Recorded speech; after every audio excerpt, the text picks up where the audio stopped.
उपदेश क्रोध करने वाला खुद भी जलता है और दूसरों को भी जलाता है।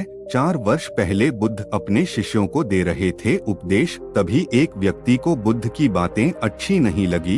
वह उठा और बुद्ध का अपमान कर दिया। बुरी बातों को बार बार याद करने से हमारी परेशानियां बढ़ती हैं, मन अशांत होता है। इसीलिए दुख देने वाली बातों को भूलकर आगे बढ़ना चाहिए। इस संबंध में गौतम बुद्ध का एक प्रसंग प्रचलित है। गौतम बुद्ध अलग अलग क्षेत्रों में भ्रमण करते और अपने शिष्यों को उपदेश देते थे। एक गांव में वे उपदेश दे रहे थे। बुद्ध ने कहा कि क्रोध ऐसी अग्नि है जिसमें क्रोध करने वाला खुद भी जलता है और दूसरों को भी जलाता है। बुद्ध के प्रवचन सुनने के लिए बड़ी संख्या में लोग वहां बैठे थे। उन लोगों में बहुत गुस्से वाला एक व्यक्ति भी बैठा हुआ था। उसे ये बातें पसंद नहीं आई।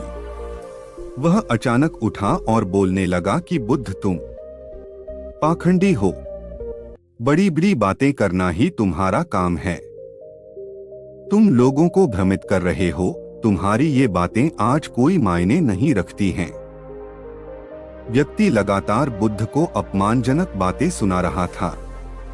वहां बैठे सभी लोग ये देखकर हैरान थे कि बुद्ध ये सब शांति से सुन रहे थे, लेकिन कुछ बोल नहीं रहे थे। क्रोधी व्यक्ति बुद्ध को शांत देखकर और ज्यादा क्रोधित हो गया। वह बुद्ध के पास गया और उनके मुंह पर थूककर वहां से चला गया। घर पहुंचकर क्रोधी व्यक्ति का मन शांत हुआ तो उसे अपने किए पर बहुत पछतावा हुआ। वह बुद्ध से क्षमा मांगने पहुंचा, लेकिन उस गांव से बुद्ध पड़ोस के गांव के लिए निकल चुके थे। वह व्यक्ति बुद्ध को खोजते हुए दूसरे गांव में पहुंच गया। वहां व्यक्ति को जैसे ही बुद्ध दिखाई दिए, वह उनके चरणों में गिर गया और क्षमा मांगने लगा। बुद्ध ने उस व्यक्ति से पूछा, तुम कौन हो और क्षमा क्यों मांग रहे हो? उस व्यक्ति ने कहा, क्या आप भूल गए? मैंने कल आपके साथ बुरा व्यवहार किया था, आपका अपमान किया था।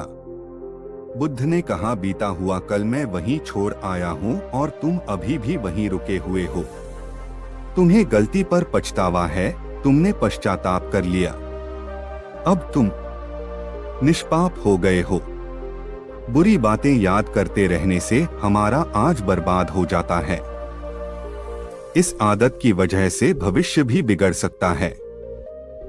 इसीलिए बीते हुए कल की बातों को भूलकर आगे बढ़ना चाहिए।